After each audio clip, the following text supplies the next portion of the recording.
Our valued viewers, we welcome you all to our program. Today we're looking at Christian Businessmen program, where we look at scriptural principles matching with business principles. We want to see how God's principles of His Word can propel us to heights even in business and in our Christian life. So we are privileged today and honored to have our guest today, all the way from Nigeria, a very successful man. I was checking that he's one of the top 5 rich men in Nigeria. He's a billionaire. So he's going to share his experience, our scriptural principles, and his priorities, putting God first. And from a dark background of life, landed him where he is. We greet you, Brother Cosmas Maduka, and we welcome you. Thank you, my precious brother. Yes, it's our honor to have you today, and maybe you can give us a short background of how, from a dark, hard background, you defied all odds to be where you are. Thank you. Our viewers, it's my pleasure to be on the program today, and I'll just simply say that life is not about what happens to you, but what happens in your mind. The reality is that if anybody have reason not to be successful in life, I have very good reason. Actually, I have good reason not just to blame people around me, but equally to blame God. And ask him, what did I do wrong that he took my father when I was 4 years old? So life was not fair to me. But I give a lot of credit to women, especially my mother, who is a very tough and determined woman. As a kid, my mother encouraged me to have absolute confidence in myself, because every vision have one believer, and you got to believe in yourself before anybody believes in you. People thought, it's being too optimistic, and why are you talking about yourself? Oh, you got it wrong. Even the Bible, Jesus Christ said, ye believe in God, believe also in me. You got to believe in yourself, otherwise nobody believes you. So that attitude and mindset was what kept me going. And I grew up believing that I will be successful in life, regardless of what life threw at me. Worked for my uncle from the age of 7 and worked for 7 years without salary. A lot of people have read the book of Robert Kiyosaki, a Japanese guy who wrote the bestseller, Rich Dad, Poor Dad. And the title of that book is Don't Work for Money, Work to Learn. Actually, it's Rich Dad, Poor Dad. But in between that book, Robert Kiyosaki said, don't work for money, work to learn. Many people don't know the power of knowledge. It's like a school in itself, apprenticeship was a university. So I worked for my uncle to learn street smart, to have knowledge about automotive component. And today, I can tell you everything about internal combustion engine, the way it operates, with my 3rd grade education. And I grew up knowing what to do, knowing how to handle things in life. The second thing about life is that once you believe in yourself and you are determined to go, the universe will conspire and make it happen.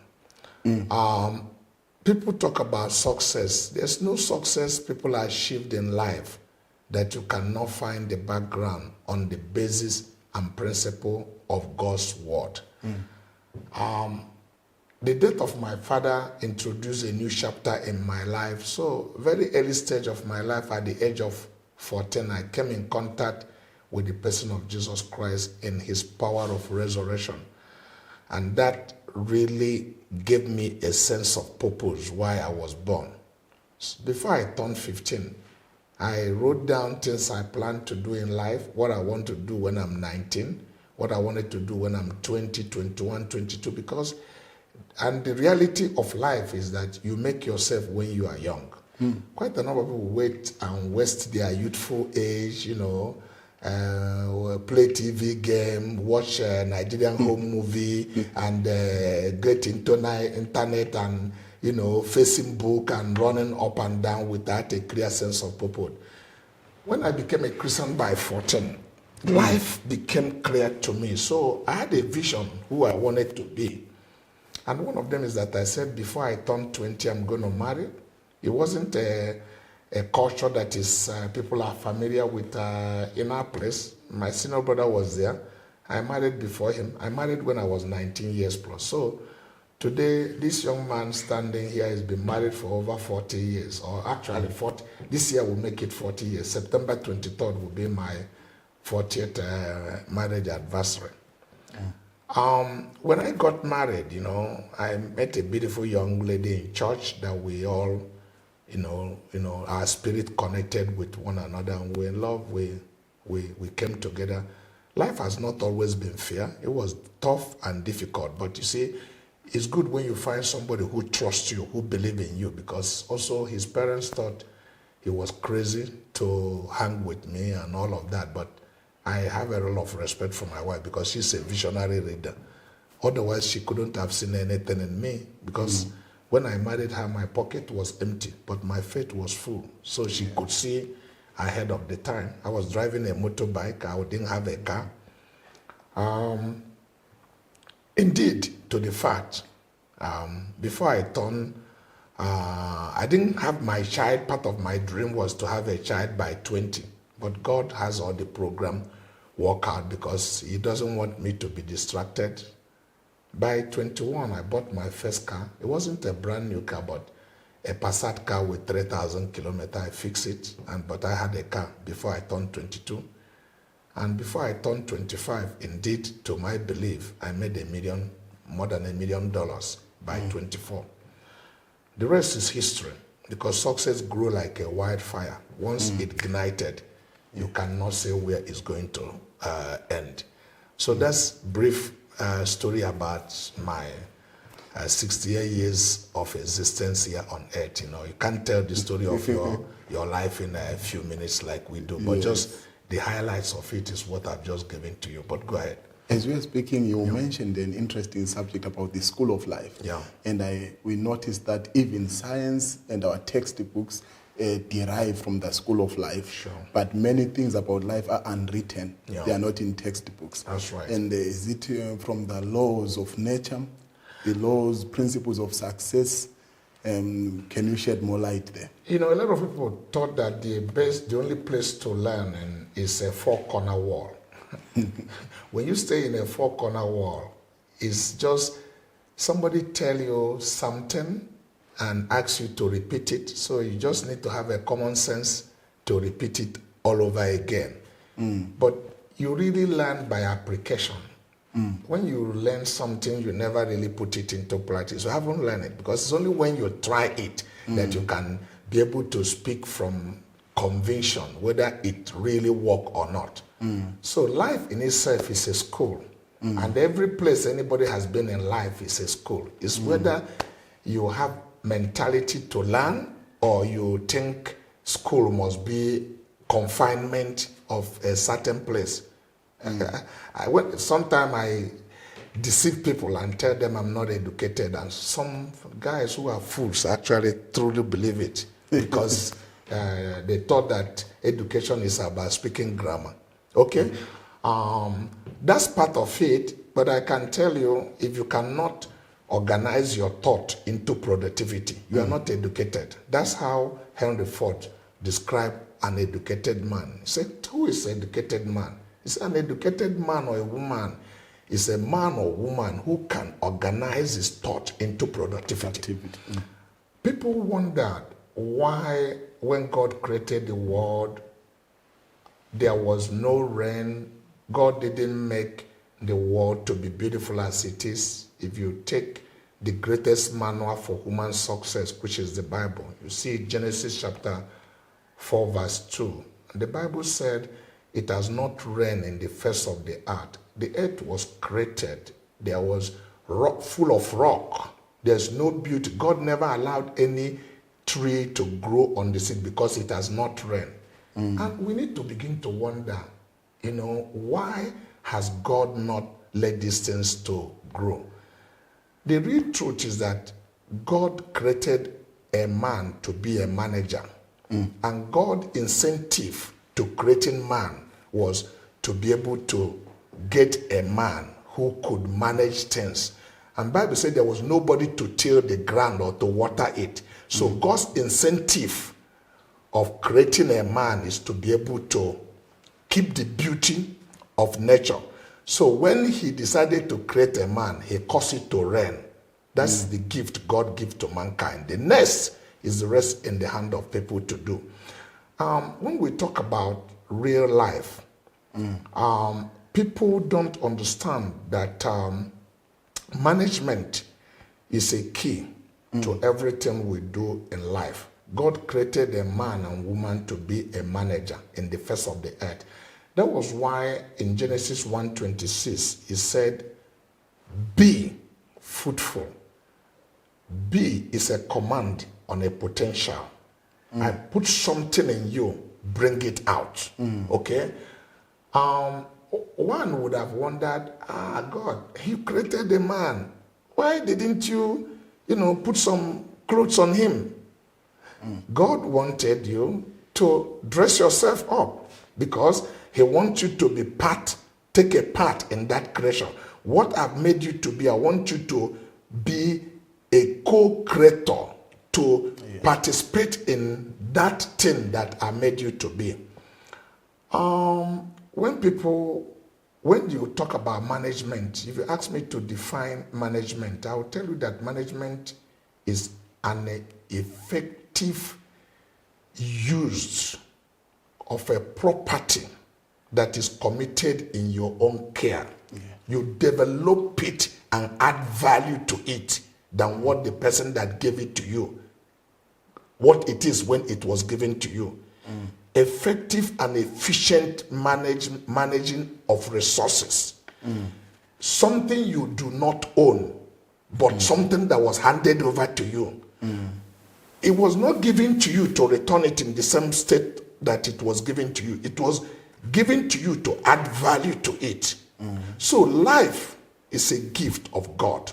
What we do out of it is what we do in appreciation of what God did when he gave us. So people wondered, I said, Dr. Maduka, you've achieved so much. Why do you still work at 60 and stuff like that? I said, look, I am now much more dangerous person because time is not on my own side, by where God made nature. By the time I am 80, there's a little I can do. So I just knew I have a very short window. And my aspiration in life is that when I get to my grave, the cemetery will be disappointed that no single gift God gave me that I'm bringing back home. I'm going to empty it here in life. That's what it is. Yeah. So on the school of life, there are principles that we derive, even when we say aviation or when we make a car. Sure. We are taking from what life already has. A motor vehicle or an I can explain that. You see, the real life is that people don't know. A lot of people go scattering for knowledge. God is the author of knowledge. The principle of life comes from God. So the greatest manual of success I've ever met that propagated me for who I am today is the Bible. I came in contact with the person of Jesus Christ at the age of 14 when my brain is sharp, open. That's a time of admiration where you can speak 5-10 languages at that time. So I found Bible and started reading it and begin to discover the secret of life. Life is not made to be an unpredictable something. Otherwise, it would be a kiosk. The way God created this life is governed by the law of God. If any product you build or you manufacture, the need is created by design. When you are creating that product, you put the need of that product in the design. Take, for instance, automobile. Cars doesn't need fuel. They don't need the car doesn't want fuel. It doesn't want gasoline. It's a need. If you don't have gasoline, no matter how beautiful your car is, it will not be too effective. It's not going to operate. No matter how beautiful your car is, if you don't have engine oil, the car will not crack. So the need is created by design. Everything we need in life, when God was creating a man, God provided for everything. Some people get this thing wrong, and some of us go to mountain to pray, some drink olive oil every day and things. Listen, the laws of God is what, if you understand it and obey it, you cannot bypass it because it's a perpetual law. You can get a seed and keep it every day and fast for 2 years and praying every day. The seed will remain dormant because seed can only grow on the ground. Yes. Your prayer cannot change the seed. When you plant it on the ground, then in the right atmosphere, that seed will germinate and start growing. So whatever success human beings have achieved today is coming from the pages of the scripture. When man built aircraft, vessel, automobile, they are obeying the law of God. Subdue this earth and take charge of over it. Have no limitations because I put something in you. 2 young men called the Wright brothers. This knowledge come upon them. How to move people from one place to the other. Because that's why this is a gift of God. Then they begin to think how to build aircraft. And got the knowledge. There are 4 laws that will make that big object to leave the earth and go to the air. And when they have that law, understand that law, they need to build something to counter that law. The airplane are built on principle of 4 laws, which every other aircraft, whether it is military aircraft or anything that has been built, are based on this 4 laws. And what is it? Law number 1 is the law of trust that moves you forward. Then the second law is what they call the law of lift that pulls you up. And the third law is the law of drag that stabilizes the airplane. But the most important of them is the law of gravity that is pulling you down. So when they understand this law, they knew they have to do something to counter those laws, otherwise the airplane will not go off the ground. They build an aerodynamic in the airplane. That's why, like everything in life, the most difficult aspect is taking off. If you are getting into business, if you are trying to get into anything, the first step is the most difficult one. But if you take that first step with courage and advance in it, when the airplane, before it moves, or the captain say, put your seat belt, give you all kind of walking, they did all the shakings, the airplane now start moving with a great force, trying to break this law. You see different things is pulling the airplane down. You hear a big noise like it's going to explode, like those wings are going to throw off. Once he cruise and get into the air, the captain will leave the plane in autopilot and come out and discuss with the people and this. But people who don't understand the principle of this law, as the plane is moving, emit a cloud, is going to go through it, and there's a turbulence. People will start screaming and crying. You know, one of the aircraft in Nigeria, an Islamic guy was in the plane and they cruised. And then when the thing happened, the deeper life guy started speaking in tongue, and and when he finished, the Muslims say amen, because at that time everybody wants safety. It doesn't matter who saves us, whether Jesus or whatever, because they didn't understand the basis of the law. The captain was not bothered during that turbulence, because you understand the law that is hold that aircraft, that it will, no matter the wind or storm, airplane never get up, down on the air. But the most important thing is taking off and landing. So like this with really typical life. When people want to go into business, they see it like something that is never going to happen. The white people who have discovered this said, like Nokia, that makes you, said, impossible is nothing. Actually, get this word impossible and put comma on it. What it means is, I am possible. And the scripture supported it, that all things are possible to them that believe. So what a man needs is vision to succeed in life, faith in your vision, and courage to act. Courage is not an absence of fear. It's the ability to act in the face of danger. Okay? When you truly have a vision of who you want to be, your vision takes you over. And every other thing will line up into that thing. When I wrote down the things I wanted to do, taking decision become very simple for me in life. Because whatever attractions that come in life, I put them on that vision to know whether that thing is going to help me achieve that vision that already happened. So if it's not going to support that vision, I'm not struggling making decision over it, because I know it's counterproductive to the goal that I set myself.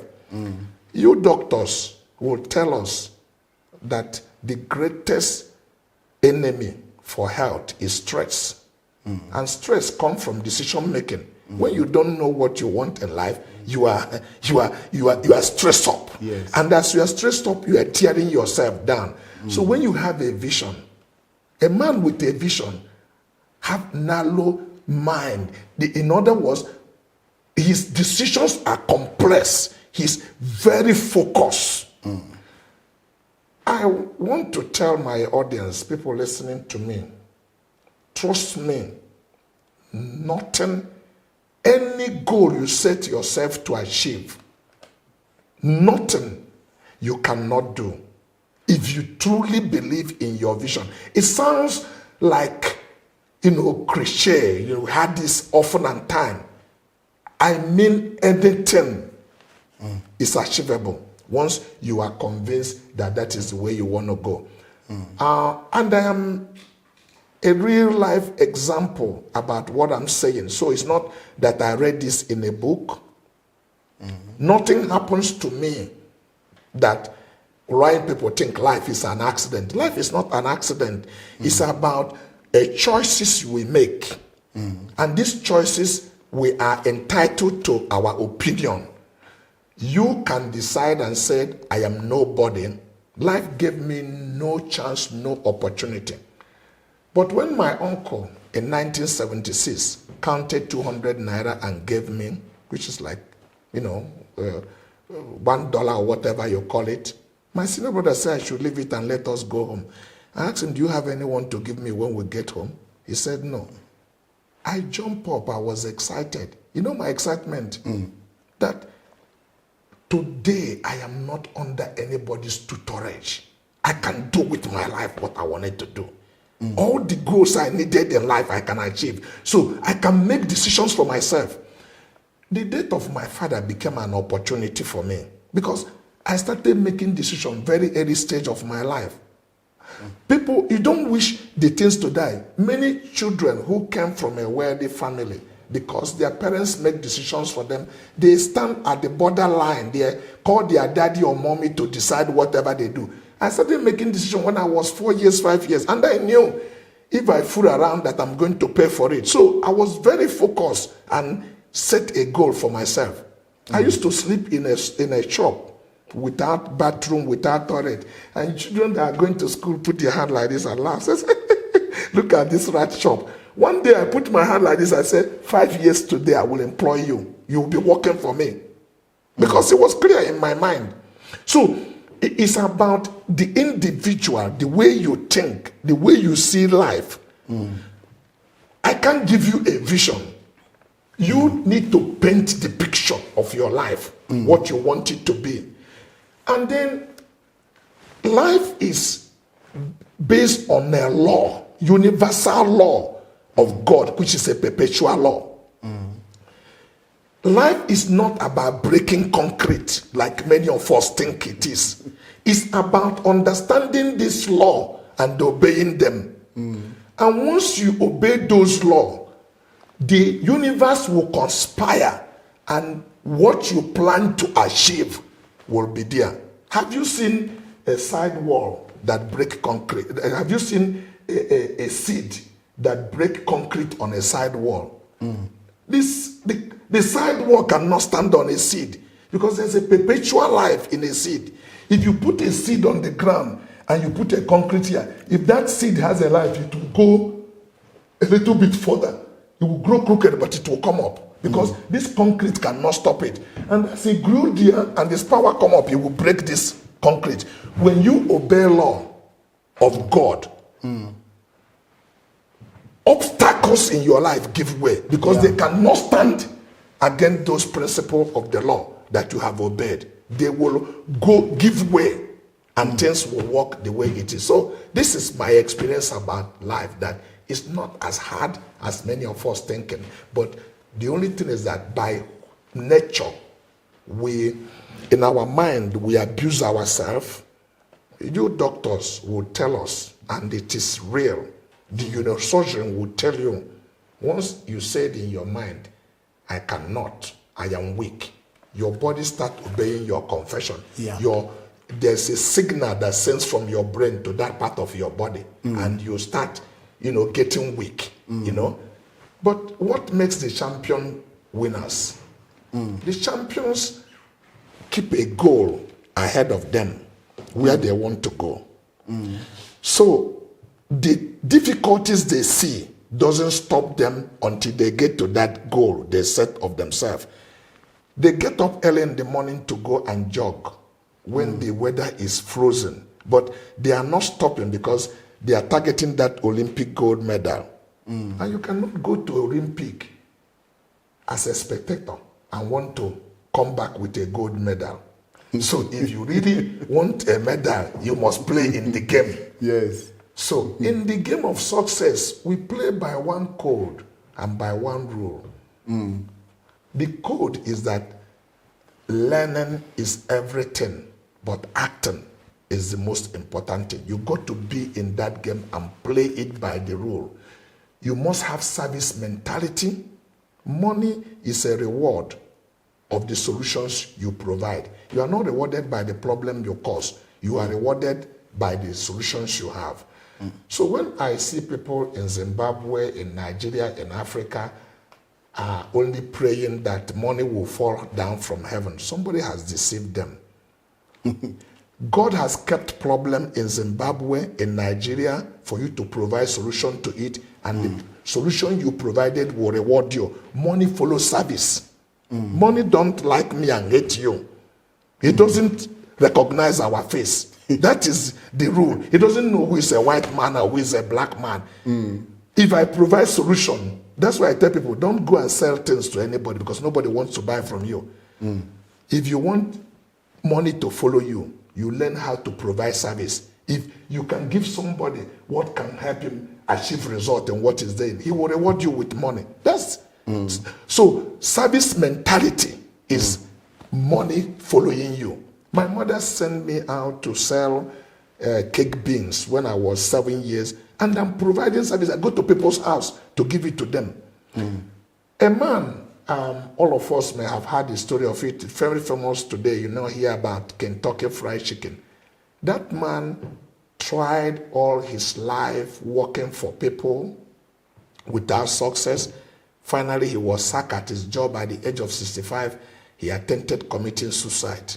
But he was under a tree, and a thought came into him. What do you know you can do best? He said, I can fly chicken. So you know you can fly chicken? He said, yes. It's people discover the call of God in their life. Because a lot of people thought you cannot be successful until you become a doctor, until you become a lawyer.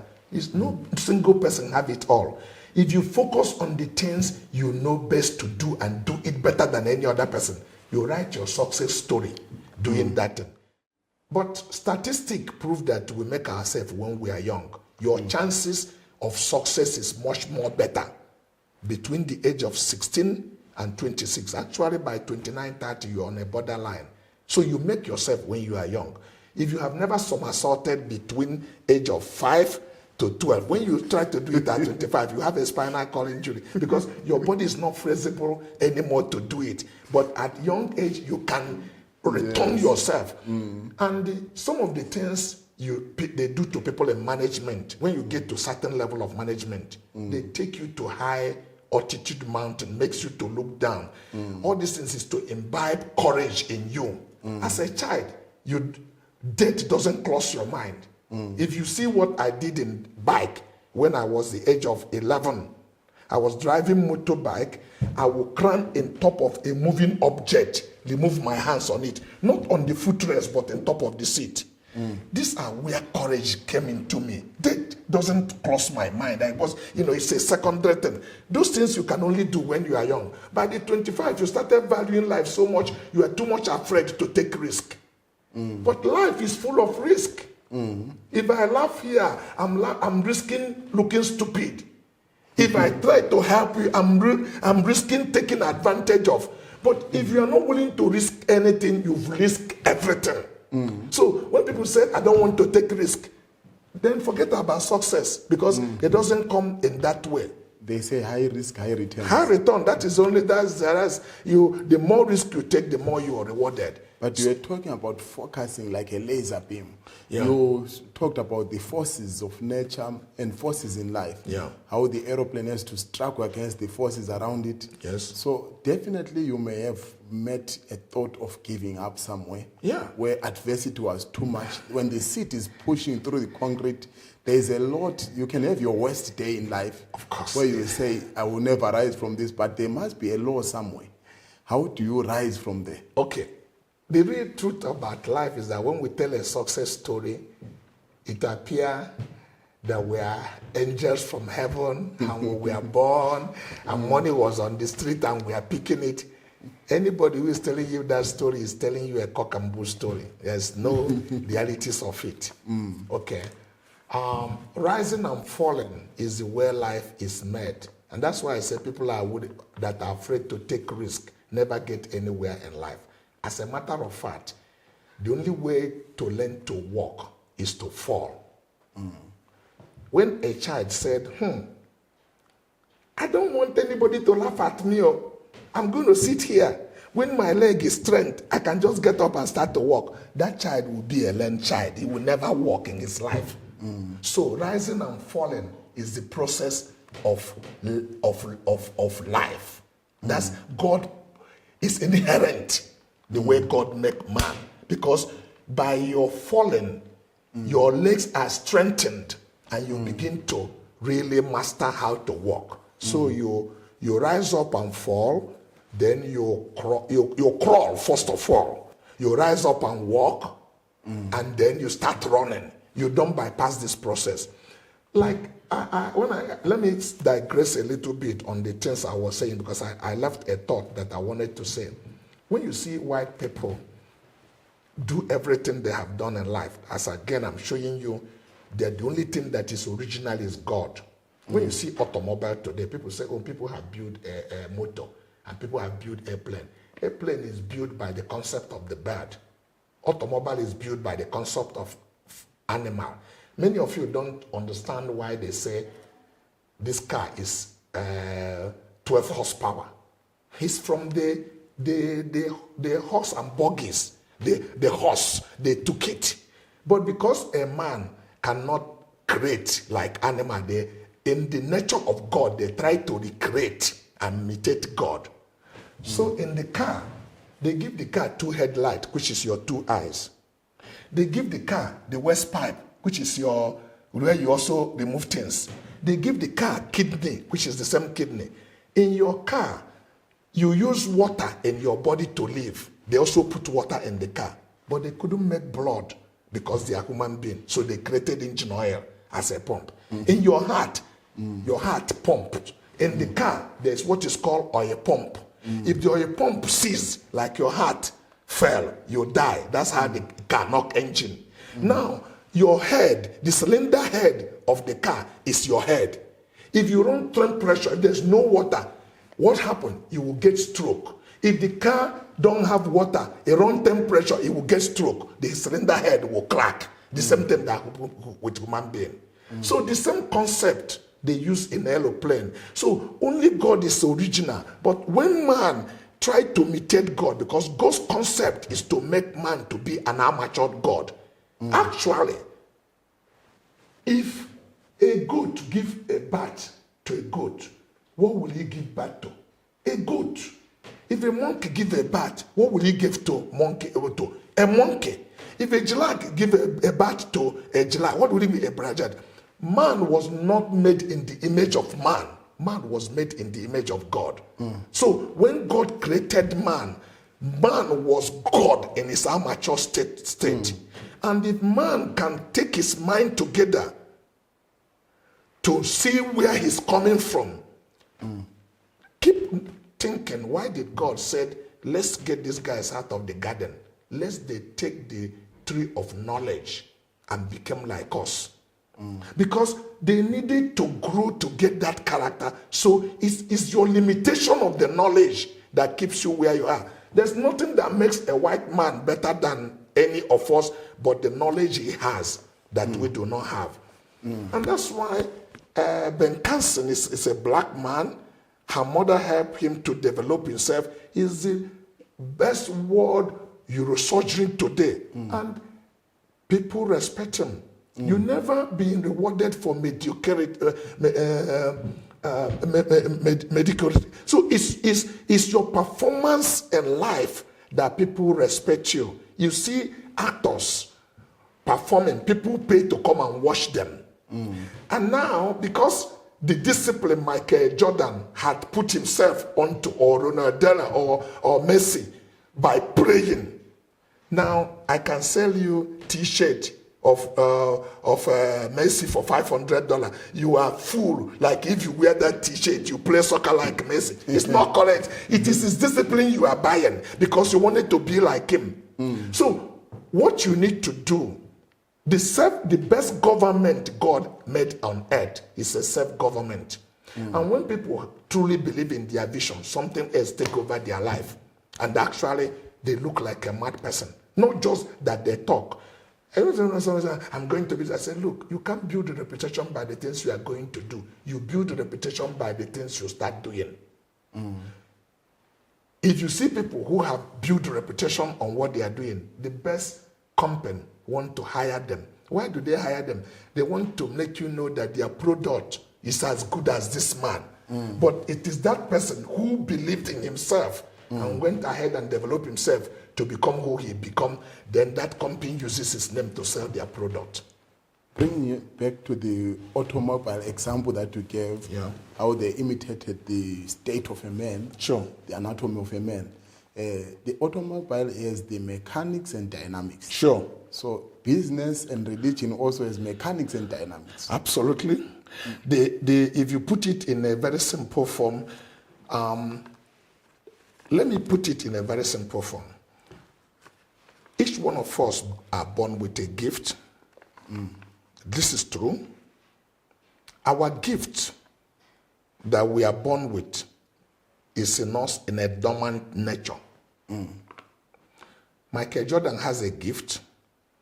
If I am born to be a seer, the first thing I will do when I am in life is that I see. It's not what I do that made it.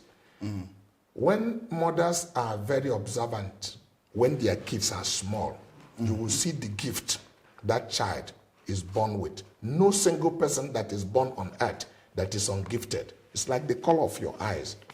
God is so supernatural that after he make you or made me, he breaks the mold. No two single people are the same. And that's why till today, when man discovered it, even two identical twins, their fingerprint is different. So if you truly appreciate your personality, that you are very unique and you were made in a special way, and begin to believe in yourself in that way. If a mother observes a child that is born to be a chef doesn't need to wait till he becomes 20.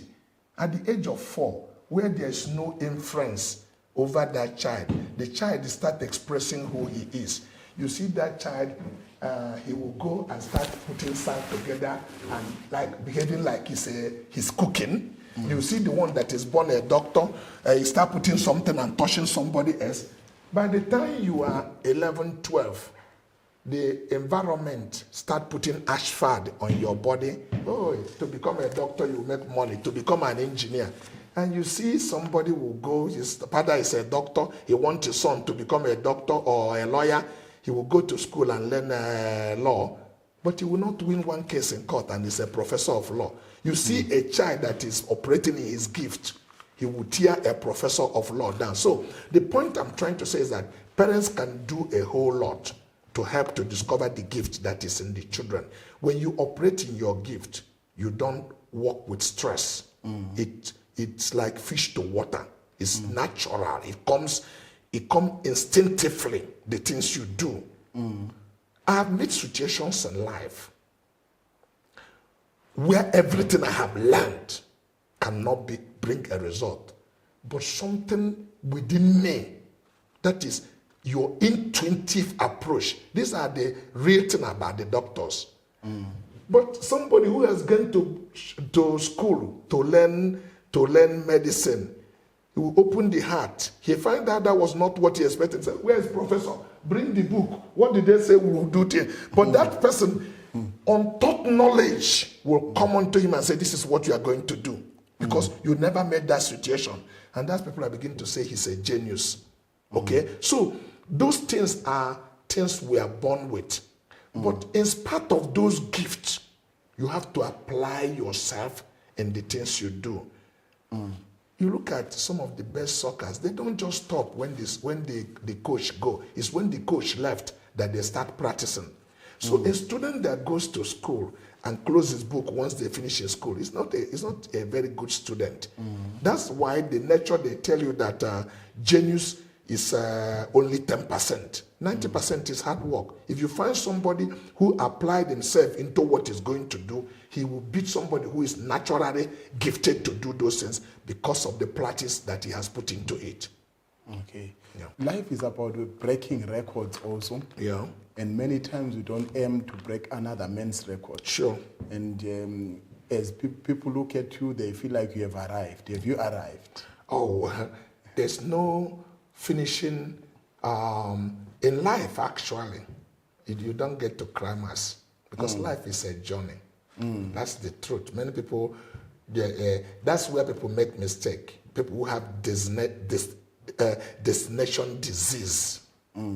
If I can buy a Mercedes car, I have arrived. If I can have a BMW, if I become the salesman of the year, once I'm in a good relationship, those things are not goal. The way I would define success is that a success is a progressive achievement of a worthwhile goal that one set to himself. People thought that money is a success. I also disagree. Money is not a success. Education is not a success because you could have inherited it. Take for instance, Charles Peirce of England. He earned £1 or £2 million doing what her mother told her to do. Do you regard that as a success? I would rather go to lunch with a Zimbabwean boy who doesn't know where his next food is going to come from, but worked hard and schooled himself and is able to buy it. I will go to lunch with him.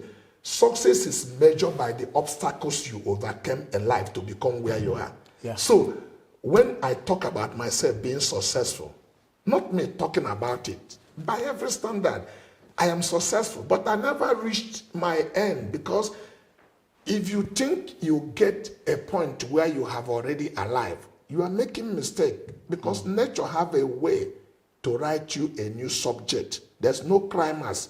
Actually, a man, a woman is only successful when he made a rapture. Before then, you are in the journey of success. Success is a journey. Okay, so that's the way I look at it. Meeting any match point. So the real truth is that there's no climax. If you reach a goal, you break it and set another standard for yourself. The real ultimate success is when you leave this earth and you meet God. Before then, you are not successful. We hear Apostle Paul saying, I've not apprehended, Yes. but this one thing I do. Yeah. I press to the mark of the high calling. And that's what people need to do. People try to do too many things at a time. I encourage people, focus on one thing you are doing. It's wrong for you to think you have to do everything. Go and check all successful people. They say, this one thing I do. If you are a shoe shiner, shine shoe very well with passion. Somebody passing by will know you love the things you are doing. You can start barbing people's hair. People think they must get 1 million shillings or 1 million Zimbabwean dollar to start life. Go get a razor and buy scissors and start cutting people here. After cutting it, massage it. Go to, in the market, a high density area. People will recommend you to people. You will write your success story, cutting here. So don't people measure success like the ability of Aliko Dangote of Nigeria or Donald Trump. No single person have it all. Success is not beauty, like the soul of Mother Teresa or Messi in soccer. No, it's none of those things. No single one person have it at all. That's why if you think education is success, then I don't have it. I have only elementary 3. But you cannot tell me I'm not successful. And I've found people who has a professor of law, but they have not achieved anything with it. Of course, if you are a professor of law, that in itself is a success because you earn it, you worked for it. So, but there's no place you get to and say you have arrived in life. And the jack of all trade and master of none is a disease that many Africans have, trying to do too many things at a time and not one thing you will be recognized about. In business, we tell people to say, what is your competitive advantage? That's what people do. If you go to Middle East today, they find out in Dubai that they are sitting in the part of the world where God gave them, that they can connect anybody around the world within 6 hours. You fly, the journey is not more than 8 hours. You can be anywhere around the world. So the Middle East understand that. And today, Emirates is one of the biggest airlines in the world, dominating the market of business.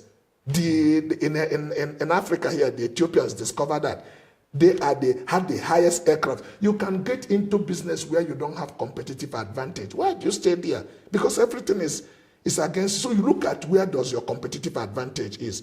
And that is to say, even in real life, in health, if you are tall, it means you can play basketball better than soccer. So why not see where your opportunity arrive and then take advantage of it? That's how God made life. And they say sometimes our enemies in business is ourselves. When I compete with my business, do you recognize that is absolutely, that's the reinvesting? That is really the problem of an average African person.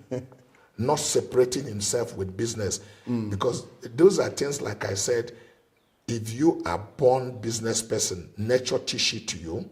I never compete with my business, neither do I compete with my staff, because I understand the dynamics of business is actually the capital you have on it. The knowledge you have, the good office you have is the mechanics of it. And dynamics without mechanics is no good. So you need capital to continue to build your business. So you don't need to go to school to have an ego eye on capital to know you need to make money and reinvest it into the money. Like I said, when you are praying and say, oh God, give me $1,000. I need $1,000. God will ask you, what did you do with $1,000 that I gave you? That's where many Christians made mistake. God cannot give you what you cannot manage. God gave you $1,000. The first thing you do is that you keep $200 to make your hair. You use $150 to buy a mobile phone. And you go to church and you put $20 in offering. If you are God, will I give you more money? Because you don't know how to manage resources. You've not deployed that resources to make me feel proud that I gave you this property to manage. I didn't give you the property to manage it down. So God only give you what you can manage. You can say anything you like. Part of my success is that I was able to redeploy resources, put money back into my business. I never have air condition in my house until my business have air condition. I never live in any luxury because the business is like a bird that is bringing me food.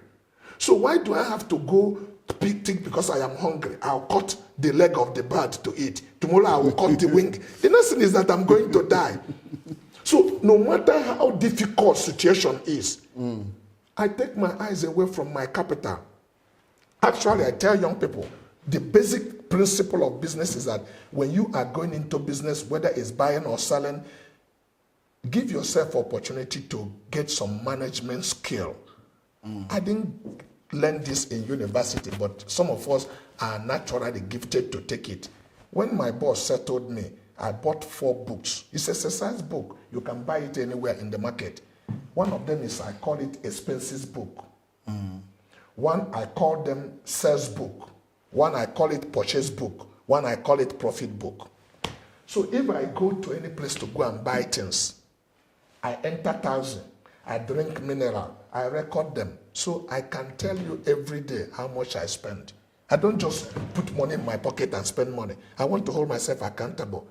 Actually, the best government on earth is self-governance. It's not. Life is not made for some people to registrate to you how to live and vote on the time you will eat in the morning and the time you will go to toilet. God left all of those things in your hand. You decide it. So I hold myself accountable. I know how much I spend. So if I'm going to, like I'm living in Bulawayo and I'm going to Halari to go and buy things, I'll record how much did I take for transport, the taxes I had. When I come back, everything I bought, I correct the receipt. I don't want to buy it without having a receipt. I come back, I take that receipt, I bring my purchase book. I record 10 tins of milk, $2, total $200, 50 pieces of loaves of bread, $5, $250. I'll record them, so I keep it. I know on the 15th of August, these are the things I bought. Anybody who comes to my store to buy something, as I'm selling it to you, I am issuing an invoice for you. You may not want it, but I'm recording it to keep my own knowledge of what has happened. You bought 2 pockets of milk, you bought 10 loaves of bread. When you leave, I go to my sales book, record it, 10 tins of milk. Maybe I bought it to $2, I sell it to you $2.50. I've written $25. This. So by the end of the day, I take that expenses book, sales book, purchase book. I will record it. I have another book called profit book. So I wrote, today I made $4,500. I minus my expenses $500. I know my net income today is only $3,000. Then I get that thing I call stock book.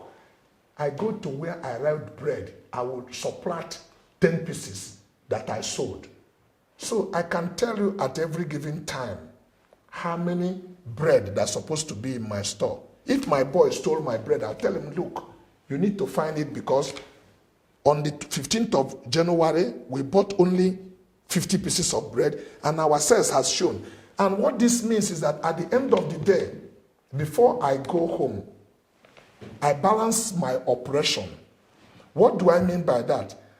The sales that I recorded, what I sold, must agree with the cash that are in my drawer. If my sales is recording 50,000 and I find 75,000, I need to find what happened because I know 25,000 doesn't grow wings to enter into my record. And if there is something I have sold that I did not record it, that thing will be lost because I need to have recorded that I sold it to be able to subtract it from the original quantity. So the people that works for me or myself will be able to give you an account every time how many pieces of Today is much easier with computer, but we did all of this since manual. Today you can have a software that once you are issuing the invoice, it's subtracting it, it's putting the profit for you. So with a laptop today, you can manage all of those things much, much easier than our own time. And that's how you can be able to pay your tithe, which is part of the law of God for your progress. So if you don't keep this record, how do you truly know whether you make money or you are making loss? How then do you take business decision where people come? In Africa, once you start doing well, all your neighbor, all your cousin, all your uncle, everybody come and think this is a Father Christmas, that this and that, to come and take money from you. So how do you deploy resources when you are not sure what you are making? People can come to my place and cry, oh, unless I have earned money. I never spend any money that I do not earn. When I started building capital, I started employing people with PhD, people who go to university to read master's degree and all of those things to work for me. I would travel with them, and then we enter a store. I see one of my staff buying a shoe of $500. Why do I need to compete with them? I just look at the shoe. If it fits me well, if it's $45, I put it, because I need cash to keep stock in the warehouse. He has a certificate. If I sack him, he take it to go and look for a job elsewhere. So I can't compete with him because I am the entrepreneur. An entrepreneur is a very disciplined individual who is an optimistic person and who knows how to earn money and retain the money back into his business. That is what is different between you and every other person. Actually, a lot of people want to be entrepreneur, but they are not, because they don't follow the rule and the law of entrepreneurship. Within 1 year or two, it shows in their business, they close shop. It's not that they could not succeed, but they are not obeying the law of that business. We play by one code and by one rule. So that's part of the secret of success, in my opinion. We thank you all for your time and attention. All our viewers, your questions and interactions, will attend to them. You will join us again in part 2 of Christian Businessmen Association.